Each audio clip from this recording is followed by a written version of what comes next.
I listening to the right things? What gets my attention, right? What causes you to really listen? And you have to pay attention to that. You have to have an awareness of what gets your attention. Is it drama? Does drama get your attention? Of course, a lot of us are in tune. Soon as something, some gossip or some drama comes, does that get your attention? Does that cause you to listen word for word to see what is going on, even with the news, with things going on in the lives of famous people and all of that? Does that get your attention? The Hollywood gossip, does that get your attention and cause you to listen more? Because there is something, when you listen to those things, that is what you're going to be aware of. That is what is going to grab your attention. So kind of pay attention to what gets your attention when it comes to listening. What influences you to listen, right? Another thing is comprehension, which is your ability to understand. Are you able to correctly understand what you're listening to?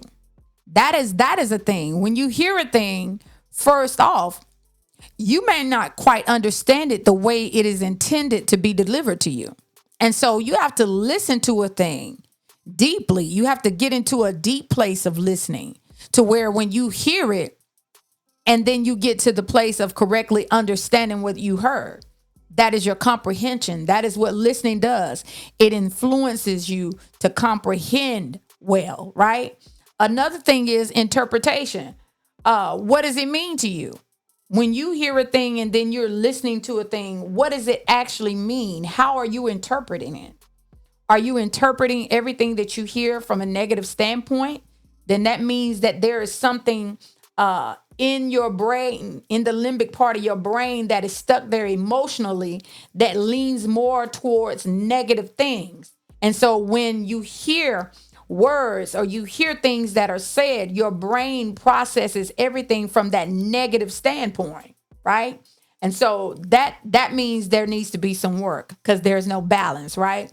Of course, you're going to hear some bad things, but how you interpret it means everything. Because a lot of things may be sent that had no negative intention or had no bad intention, right? Now, another aspect of that listening, what it influences is your retention, meaning keeping a thing that you hear in your memory bank, right? That is a part of your limbic system, limbic brain as well, that limbic brain, your memory. How well do you retain information that you're hearing, right? And